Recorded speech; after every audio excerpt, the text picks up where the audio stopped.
Sometimes I get questions. I mean, a lot of questions.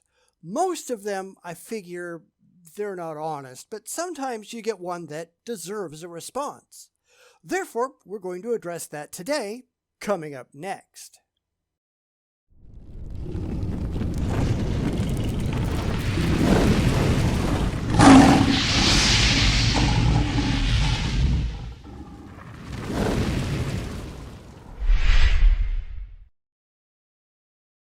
So, I acknowledged this is a bit of a weird one, which isn't necessarily a bad thing. But I got this comment on a video and, well, you'll see in a minute. It was from EngineeringEverything4276, and thank you for commenting, by the way. I initially responded in the comments, and then I got to thinking, and, maybe I should make a video out of this, and since I really didn't want them to have to wait 2 months for a response, and since I have a supercut coming out on Saturday, here's an extra one for a Friday afternoon. So, hope this answers your questions, and if anyone else has anything that they think is video worthy, then by all means let me know. Anyhow, on with the comment. So it starts out, "Hi BitchSpot blog, I think that Ludic Ghost 2315 means is that religion is a theory, not a theorem. Like in physics with string theory, there are many convincing arguments for the idea, but there is no definitive way to prove it or disprove it. So string theory can't be 100% proven, but we know it's very likely to exist and is based off solid principles, so we shouldn't dismiss it. I think that's my analogy for religion and God, the Christian one. No one can prove exactly where we came from or how the universe magically had a big bang. Where is your evidence for how that energy, blah, blah, blah, came into existence simultaneously? I get that thing. Okay, now here's the problem that I have. First off, string theory isn't a theory. It's just a hypothesis. It doesn't matter what it's called. It is pure speculation. Just an attempt to unify the fundamental forces of nature, and today, not a lot of people actually take it all that seriously. It's got problems. But what it does have on its side is the math. There is enough going on that looks like it could be true if any of the speculative assumptions, such as the existence of one-dimensional strings and a 10 or 11-dimensional space-time, were true, and none of that has actually been validated. However, if it could be, then those are real-world verifications that at least you might get within spitting distance of reality with the math attached. The problem is that once you get to religion, you've got nothing. You don't even have rational speculation, just wild-ass guesses based entirely on emotion. You cannot get from here to God without faith, and faith means nothing. You can't just go, well, why not God? Any more than scientists can go, well, why not magic? You have to have something concrete to base these things on, and religion has nothing. String theory has got a lot of solid mathematics behind it. God theory has got crap. That's the problem. You don't have absolute certainty that your car ride home tomorrow won't kill you, but you get in your car anyway. You didn't need absolute assurity for your own life, yet believing that you somehow have a life, a 1 in 400 trillion chance according to scientists thanks to God, that you need undoubtable confirmation. In summary, there will never be enough evidence for you unless God himself comes down and greeted you. Would you finally feel fulfilled with that evidence? All I'm saying is you live a lot of your life without complete certainty or evidence. Why do you change your motto of facts before faith when it comes to God? Because this isn't about absolute certainty. There's no such thing. There is no way to be absolutely certain about anything, including your own existence. When I get in my car, I can at least test to see if my car is real. There it is. It certainly seems solid to me.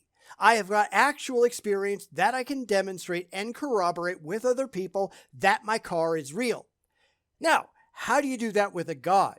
A God is an unproven and unprovable hypothesis. In fact, according to theists, their gods are entirely impossible to prove, which means that nobody ought to believe it in the first place. Rational conclusions require rational justification, and no gods in the history of forever have ever had any. It's why science doesn't rely on faith. It relies on evidence. It's the only rational methodology that we have ever come up with, so far at least, that produces testable and repeatable and verifiable results. But I really want to believe doesn't. It doesn't do anything. It's just an emotional statement, not an intellectual one. It isn't concerned with the actual state of objective reality. It's just what somebody wishes was true because they derive emotional comfort from it. I don't need complete certainty to do the things that I do, but I do need something, and there's nothing at all in it for God. Also, the whole point of religion is that it's an act of faith. You can't pass a test if you get shown the answers at the beginning, and yes, life is a test because every day you make a decision between good and evil. Whether God created evil or not is not what I'm debating here, but the fact it exists means you have a choice. I'm not saying your choice to become an atheist was a bad decision, but I wouldn't recommend staying one. You've got a lot more to lose if you're wrong than you have to gain being right. Right. Okay. Faith is nothing at all to be proud of. An act of faith is an irrational act by definition. This whole thing comes off as a very simplistic, religious-y outlook.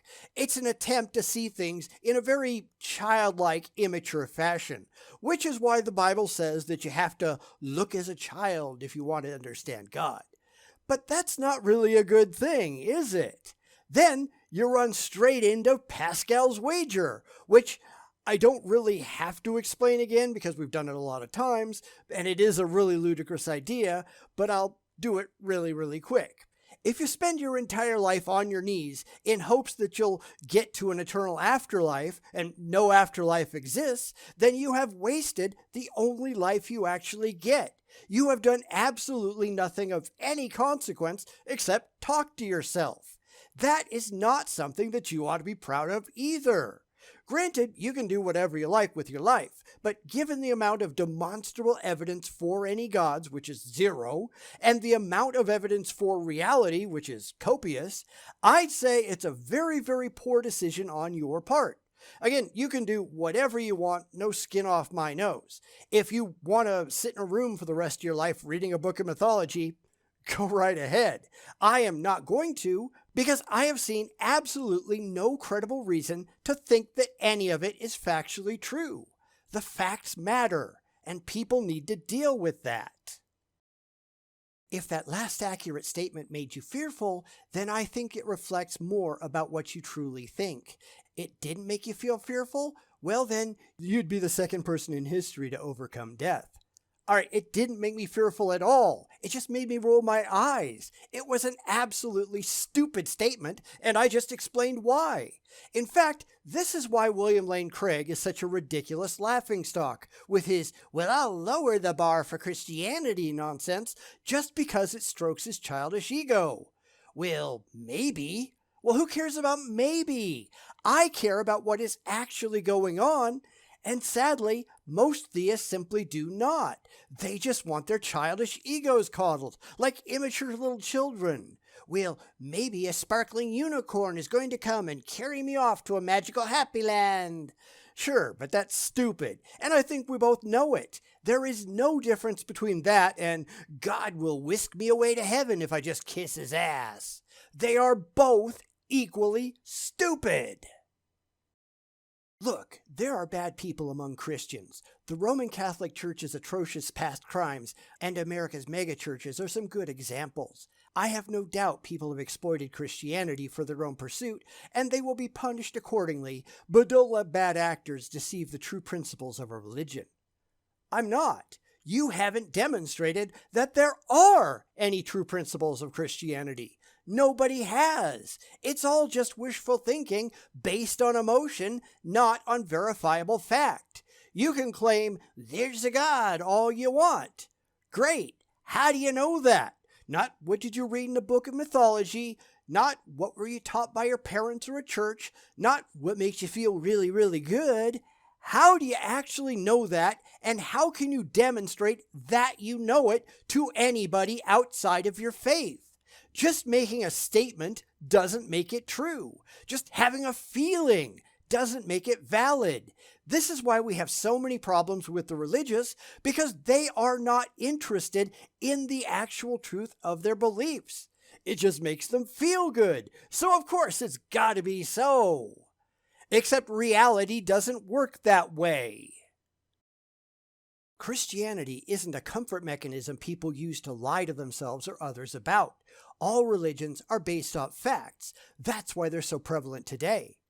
In fact, that is exactly what religion is. Please present one demonstrable fact that you can show is actually true about Christianity with external evidence. One thing that isn't just an entirely mundane claim. Go ahead, because I bet you can't do it. These are just assertions, not backed up by anything.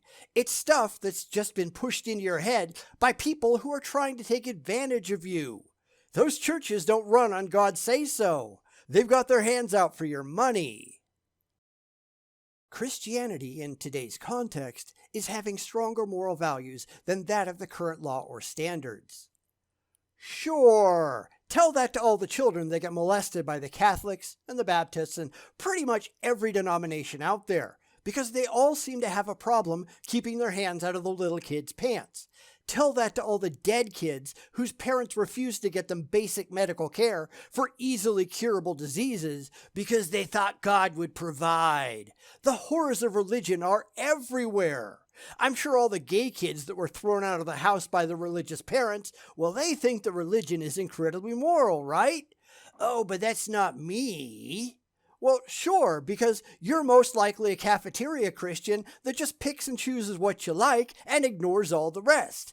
Most theists are actually like that because, like I said, this isn't about the truth. It's all about the comfort. It's about really wanting this stuff to be true. But wanting it doesn't make it so. This was best demonstrated by Jesus Christ, which if you truly have studied Christianity for years as you say you have, then you would know that his existence is factual and proven by popular and respected archaeologists. See, that's another lie that you've been told. If you actually looked into any of this, which I now know you haven't, without just going, well, this is what my church says, you would know just how wrong you are about pretty much everything that you've said. The actual facts are not what you've been led to believe. In fact, that's exactly what got me away from Christianity. I actually cared if the things in my head actually comported with reality. I went out to verify the Bible, believing entirely that I would do so. And guess what? It can't be done. Not once you push all of the faith and the fifis and the childhood indoctrination aside. If you asked yourself if Noah's Ark ever really happened, which is really a good place to start because it is probably the most ludicrous story in the Bible, and then you go look for evidence, not creationists, not preachers, actual science and actual data, you would find just how absurd the whole thing actually is. Then go for the creation story. Same thing, it's complete nonsense. It never happened. No Adam and Eve, no sin, no flood. Every single supernatural thing in the Bible is utter nonsense. And you can't find any evidence of any kind that any of it ever happened. You'll get to the point where you either have to baldly rationalize why, even with all the evidence that proves it impossible, well, it's just gotta be true, or you're going to have to give it up like I did. Or you're going to have a psychotic break. If you actually care about the facts, then Christianity is utter bunk. It's that simple. Of course, everyone fails in one of these standards, but it is our attempt at rooting out evil in our and others' lives that will make Earth a little less hell-like. And to that I say, what harm is there in believing in God if it makes the world a better place? Well, Earth is actually fine once you learn to have realistic expectations. It is what it is. You need to learn how to fit in with reality because reality doesn't need to fit in with you. This is where so many problems come in. Theists just don't like the real world. They want a paradise, and there just aren't any paradises to be found. Therefore, they just make one up in their heads, place it after death where conveniently nobody can come back and tell everyone that it just isn't there, and then they pretend that they've got something. And they do. Delusion. They've got delusion. A delusion is a false belief or judgment about external reality held despite incontrovertible evidence to the contrary. And that's religion. It's believing stuff that you ought to know ain't true, to paraphrase Mark Twain. It is a rejection of reality because reality makes them feel bad. Well, too bad. It is what it is. Learn to deal with it. You don't need to do a reply to this comment, but I would actually like to see a video on what your opinion is on what is the purpose of life, from an atheist POV. Why am I here would be an appropriate title. I feel like it's a more fair question that could lead to a more possible and honest conclusion. I don't know, I'm trying to make it make sense in English. So anyway, this is where I did respond in the comments, and you can go read that if you'd really like. But since I'm here, I might as well do it again. There is no inherent purpose to life. Welcome to the real world. It doesn't matter what you want to be true. It only matters what is actually true. And there we have to go where the evidence leads. Humans aren't special. I know a lot of people would really like to think that we are, but we're not. We are just an insignificant species, one among millions and millions that have evolved on an insignificant planet in the middle of nowhere. When we go extinct, as we absolutely will, nobody is going to miss us. We are just not that hot. I don't care if that hurts your feelings or not. Of course, as I just said, that hurts the feelings of a lot of people. So they just make up a magical father figure in the sky to watch over them, just like what happened when they were little children.